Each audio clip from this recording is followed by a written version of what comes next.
So we're going to start with cat and cow, hands directly under shoulders, knees directly underneath the hips, and you're going to create a great big arch through the spine, rounding it up towards the ceiling. And then when you exhale, you're dipping the spine down towards the ground, pulling the shoulder blades down away from the ears.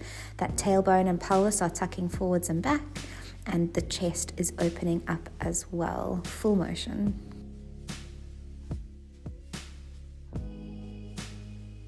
Then we're working on a bit of a twist for thread the needle. So you're going to place the balance into the one hand and the other arm is going to lift up towards the ceiling, stacking the shoulders, reaching through those fingertips and then threading the arm through underneath the other armpit.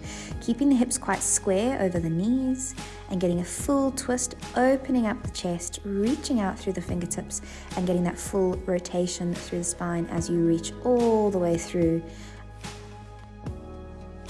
And then we repeat over on the other side. So you want to make sure you're not just doing this exercise with the arm focus, but rather getting the whole spine involved. So you're not just opening up the arm to the side, but rather opening up the whole chest to stack the shoulders, which gives you that deeper spine rotation, twisting through the rib cage.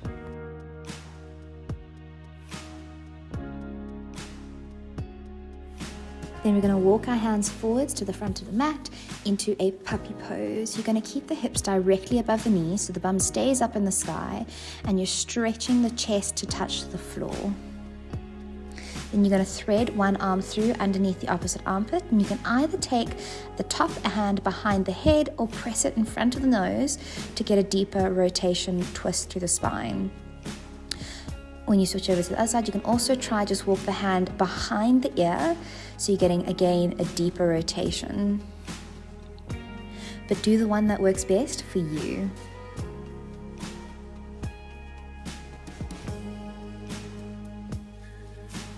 Then having a lie down on your tummy with your arms stretched out in front of you, your chin tucked in and your neck long and in neutral, we're going to do posterior pelvic tilts.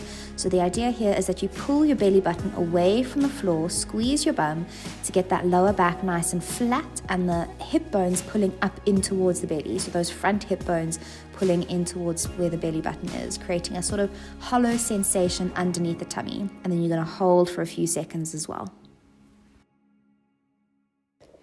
Then bringing the hands down next to the hips, we're going to turn the palms inwards to face the thighs. You're going to maintain that posterior pelvic tilt, so lower back is flattened, and then you're going to squeeze the shoulder blades towards the spine, keeping the neck in a neutral position.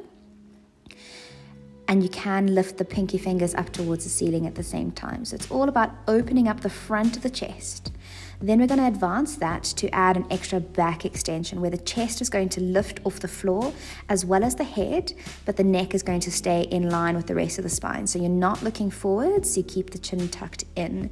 Keeping the tailbone tucking under as well will reduce the amount of lower back pain you'll experience in this exercise. Then rolling over onto your side for side lying open books. You want to keep the knees bent and stuck together, arms stretched out in front of you, and you're going to take the top arm open and close. Now again, this is a spinal rotation exercise, so you need to focus on rotating from the spine rather than just sending the arm up towards the sky. You can also bring the top knee forward, straightening out the bottom knee, which gives a really nice anchor from which to rotate the torso. You want to try and get the backs of the shoulders to touch the ground in your rotation.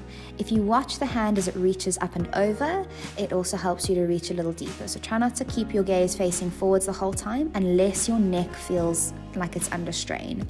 You can also use a pillow underneath the head if the neck is getting extra tired.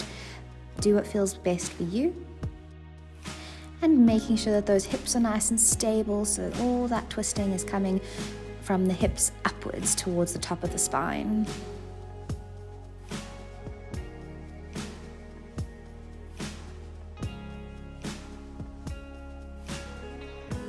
Then having a lie down on your back for my favorite exercise, pelvic roll-up. So knees bent, feet and knees hip distance apart.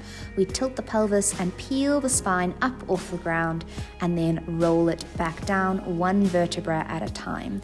The idea here is vertebral articulation. So you want to roll one vertebra at a time and try and move each segment independently using your core muscles and your glutes and your hamstrings.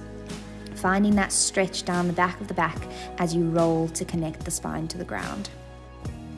Then we're going to interlace the fingers behind the head. As you exhale, round the shoulders up off the floor, pulling the upper rib cage in towards the belly. So the idea here is to get a stretch on the posterior of the spine.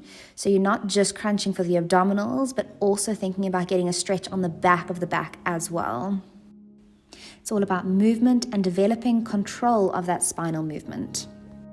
Finishing up with some stretches, we come into a figure 4 stretch where you're going to cross one ankle over the opposite knee and pull that knee in towards you whilst pushing the externally rotated knee away from you. You can physically do that with your hands, and you can also assist by pulling the ankle towards you. So a firm grip on the back of the thigh, so you've got your hand reaching through the gap, or you can also hold on the top of the knee if that feels better for you, untucking the tailbone to increase that glute stretch. Making our way into a supine twist, you're going to pull the one knee in towards you and then cross the knee over the body using the opposite hand to get the knee to touch the ground, and then stretching out, in this case the right arm along the floor in line with your shoulder, again to keep the shoulders down, allowing the spine to rotate. You want to let the hips fall all the way over as well. So it's not just the knee crossing over the body and stretching out the hip, but the whole pelvic region is twisting across and dropping over to the other side. Then adjusting the knees slightly wider than the feet, you're going to drop both knees over to the right hand side, place the right foot on top of the left knee to assist the knee closer towards the floor to get a stretch across the left front hip and thigh.